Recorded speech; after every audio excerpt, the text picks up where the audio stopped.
كويس ان لقيتك يا ولد ابوي هاني. الحقنا، عايز 50,000 جنيه منك، الواد هيموت في المستشفى، الحقنا. طب وانا مالي؟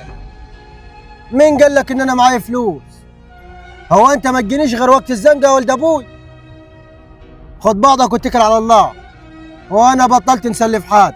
يا اخي ده ما يقول لك ولده في المستشفى، اديله 50,000 جنيه يفك زنقته ويشوف ولده، وبعد كده انتوا اخوات تصافوا مع بعضيكم.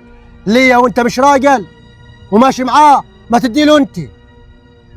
اسمع، احنا اخوات ولكن في الفلوس بصراحه انا ما نضمنهوش. واه يا ولد ابوي، امال حتى لو ما كناش ولاد بطن وحدي، امال ضمنيش وليا؟ لا ما ضمنكش، ولا اقول لك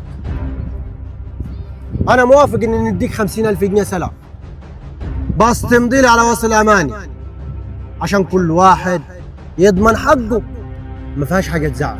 ما يا هيثم، كيف ما ضمنش اخوك في 50,000 جنيه وما يقول لك ولدي بين الحياه والموت؟ ما كيف اخوات بس خليته هي للغريب؟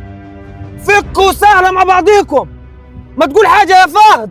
ما كلام هيثم صح، ما هيضمن حقه ازاي؟ ما لازم ياخد عليكم وصل اماني عشان انتم ما تاكلوا في كروشكم. خلصت الكلام، انا اللي عندي قلته وما عنديش كلام تاني. عاوز 50,000 امضي على الوصل الاماني، وانت كمان هناخدك مع ضامن. يلا، ايه رايكم في الكلام ده؟ مشكور مشكور يا ولد ابوي، عايز تاخد على وصل اماني؟ ده انا كنت نبعت لك من الغربه الصغيره قبل الكبيره. ايوه صح يا هيثم، لما كان في الغربه ما كانش مقصر منك ولا من اخواتك. التلفونات بعتها لكم، الهدوم بعتها لكم، فلوس كان يبعت لكم، بس انا عارف انه الكلام ده مش منك، من مرتك يا هيثم.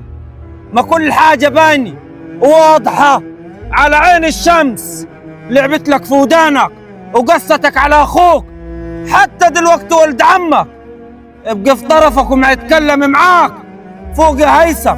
الحريم مش هتنفع زي الاخوات، الحريم معجي واحده واثنين وثلاثه واربعه، بس الاخوات يا هيثم الاخ ما يتعوضش.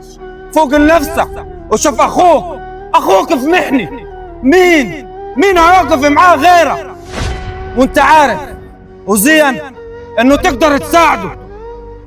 هو دي. يلا يا ولد عمي، يلا بينا عليه العوض. ولد ابوي، ولد ابوي، استنى دقيقه عايزك.